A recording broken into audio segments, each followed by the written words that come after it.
በደንብ ያዙ ጥፉ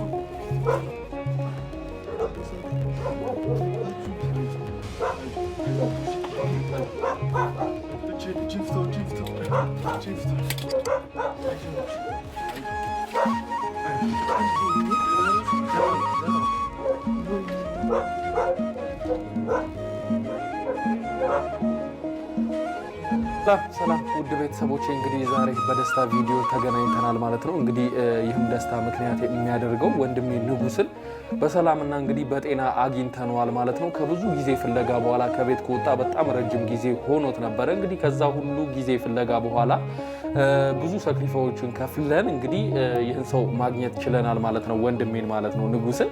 እና ዛሬ እኔ በጣም ደስ ብሎኛል። እንግዲህ ደስታዬም ወደር የለውም። በእርግጥ ይቀራል ብዙ ነገር፣ ብዙ ያልሰራናቸው ነገሮች አሉ፣ የሚቀሩ አሉ። ግን ከዘኪ ጋር በመሆን እንግዲህ ዘኪ ምስጋና ይግባውና ይህን ሰው ወንድሜ ማግኘት ችለናል ማለት ነው። እንግዲህ እስቲ እንዴት ነበረ ንጉስ እዛ እያለ ምን አይነት ሁኔታ ውስጥ ነበረ፣ ምንስ ነበር ሲያሳልፍ የነበረው የሚለውንም እንግዲህ ከንጉስ ጋር ትንሽ ቆይታዎችን ለማድረግ ፈልጌያለሁ ማለት ነው። እንግዲህ ንጉስ በድጋሚ ለቤት ስላበቃ በጣም ደስ ብሎኛል ወንድሜ።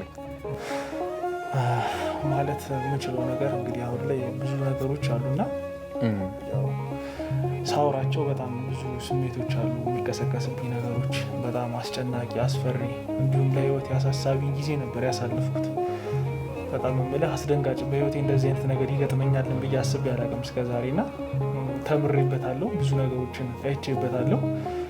እንዲሁም ደግሞ የሰው ልጅ ይህን ያህል ሊከፋ ይችላል፣ ሊያሰቃይ ይችላል፣ ኢትዮጵያ ውስጥ እንደዚህ አይነት ሰው አለ የሚለውንም ነገር ለመመልከትና ለመረዳት ችያለሁ።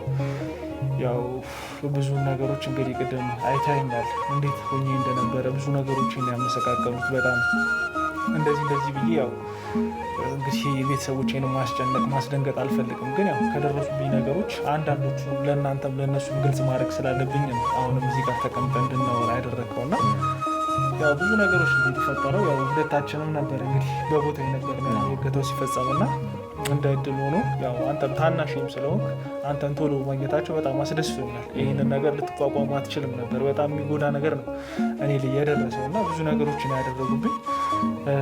ያው ዘኪም ታውቃለህ ያኔ በነበረበት ሰዓት ላይ በጥይት ተመትቼ ነበርና ያ ነገር እንግዲህ ሳያገግም ቁስሉም ሳይሽር እንግዲህ እንደዚህ አይነት ነገሮች ሊፈጠሩብኝ የቻሉት እገቱም ሊፈጸም እያሻሻለ